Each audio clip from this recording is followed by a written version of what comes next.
In 2018, Joel Embiid emerged as arguably the best center in basketball. He received a nod for his first All-Star game, the All-NBA second team, and was in extreme considerations for Defensive Player of the Year. But Embiid hasn't always been a dominant figure in basketball. Born and raised in Yaoundé, Cameroon, Joel Embiid played a lot of soccer and volleyball growing up, as those were the most common sports for kids to play in that area. Joel Embiid never even picked up a basketball until he was 15 years old. His inspiration came from watching a highlight of Kobe Bryant from the 2010 NBA Finals. This was a rare highlight as the NBA was almost irrelevant in his hometown at the time. However, this inspired Embiid and his friends to play more pickup ball after school. Of course, they hardly knew the proper rules and weren't very good at the game at all, in fact.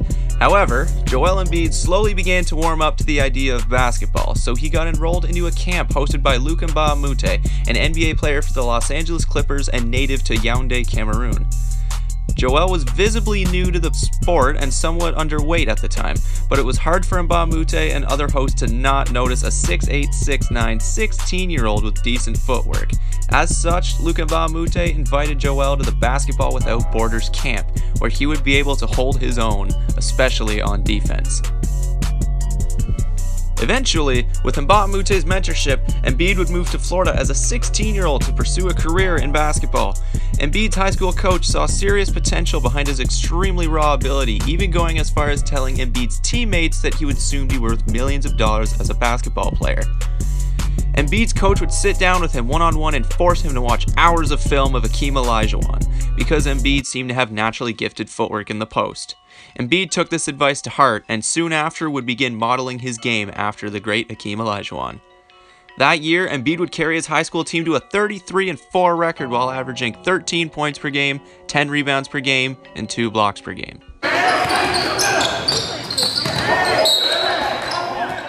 Every one of Embiid's coaches throughout high school saw the potential he had to dominate college with his post play, but his main selling point to scouts across the nation was his utter lack of fear on the court.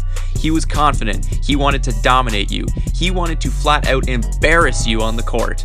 Kansas would soon take note of Embiid and offer him a full scholarship, which he would accept. In 23 minutes per game as a Jayhawk, Embiid would put up 11.2 points, 8.1 rebounds, 2.6 blocks on 62% shooting from the floor.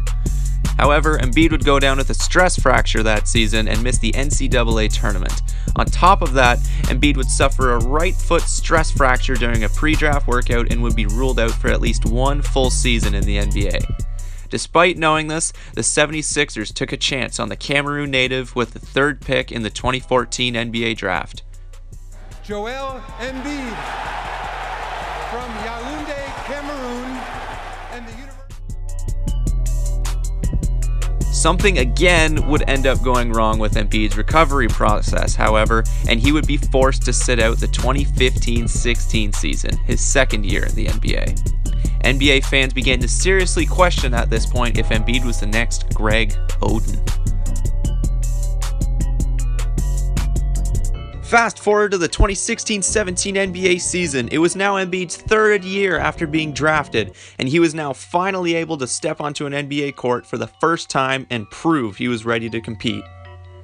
In his first 31 games as an NBA rookie, use that term lightly, we all know we love to debate about what a rookie is today, Embiid would average 20.2 points per game, 7.8 rebounds per game, 2.5 blocks per game on 46% shooting from the floor, in just 25 minutes per game.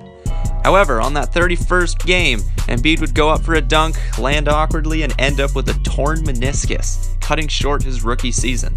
However, hope was not lost for Embiid and 76er fans, as the only players in NBA history to put up those numbers in their rookie season are David Robinson, Shaquille O'Neal, Tim Duncan, Hakeem Olajuwon, Alonzo Mourning, and Ralph Sampson. Except, while they were all playing 33 minutes or more per game, Embiid did it in only 25 minutes per game. Fast forward yet again to the 2017-18 NBA season, Embiid's 2nd full season in the NBA. He would average 22.9 points per game, 11 rebounds per game, 1.8 blocks per game on 48% shooting from the floor in his 63 games played. The only 2nd-year players to put up these numbers are Shaquille O'Neal, Hakeem Olajuwon, David Robinson, and Bob McAdoo. Embiid again doing it in 6 less minutes per game than these greats. Assuming Joel Embiid can dodge the injury bug and remain relatively healthy, based on what we've seen from him already, I see no reason why Embiid doesn't dominate the league at the center position for the next decade. If there's any big man in the NBA right now who can make post-play relevant again, it's Joel Embiid. Thank you guys so much for watching this quick video on the upbringing of who I believe will be the next all-time great center in the NBA. If you enjoyed, leave a like and subscribe if you're new. I'll be doing my best to pump out 2 to 3 videos a week for you guys. Thanks again for watching, and I'll see you guys in the next video.